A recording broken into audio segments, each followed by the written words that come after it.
Verrue du passé pour les uns, opportunité pour les autres, à Lone Plage, Michael Rommel a choisi son camp. J'ai fait l'acquisition de ce bloc, ça m'a pris entre l'envoi du premier mail et la signature 4 ans.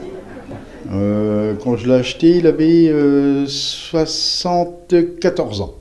Collectionneur d'objets à caractère historique, notamment des deux guerres mondiales, mais aussi d'histoire locale, Michael Rommel avait besoin d'une grosse boîte à bijoux pour y exposer ses merveilles. Ce blocos est donc une opportunité avec quelques incontournables. Tout a été à refaire à l'intérieur, le nettoyage, quelques mises en peinture, l'éclairage, etc. Donc ça fait 5 ans que je suis en travaux. Datant de 1941, ce blocos de commandement mesure 17 mètres par 11 sur 5 mètres 50 de haut, avec des murs de 2 mètres d'épaisseur et un toit en béton armé de 3 mètres d'épaisseur, le tout pour un 14 pièces étroite et sans fenêtre, mais avec un périscope. C'est un PC de commandement de régiment ou de bataillon, quoi. Et il commandait les batteries qui étaient là-bas rue Blanchard, la batterie Point Grenouille, et la batterie qui était du côté de Duxelles.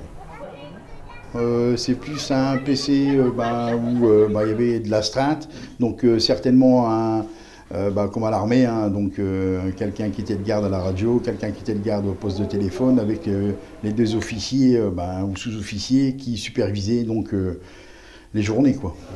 Pour les Journées du patrimoine, Linda et Michael Rommel ont ouvert leur blocos gratuitement à la visite et le moins que l'on puisse dire, c'est qu'il a vu du monde.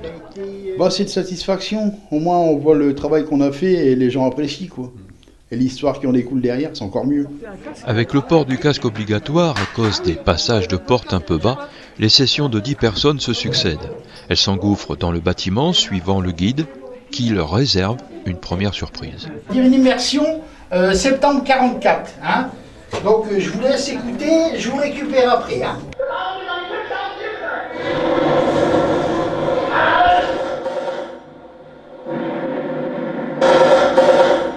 Chaque pièce recèle de trésors, de trouvailles chinées sur les brocantes, de pièces offertes par des amis. Là, vous pouvez remarquer, nous avons une photo du moulin Hogarth qui a été détruit en 1942. Nous avons le tamiseur à farine qui a été gracieusement offert par monsieur Christian Hogarth. Donc voilà, c'est un peu l'histoire de la commune, quoi. J'ai certaines choses que j'ai données à Michael, quoi, qui font partie de son musée, quoi. Le blocos, je le connaissais, il y en avait un auprès de chez moi aussi. Soit disant que les deux blocos étaient reliés l'un à l'autre par un tunnel, mais ça... Les visiteurs assouvissent leur curiosité dans une double immersion. D'abord le blocos en imaginant la vie de soldats allemands dans ces petites salles. Gauche, donc c'est une chambre d'officiers et sous-officiers. La pièce du fond, c'est une pièce donc équipée avec un périscope.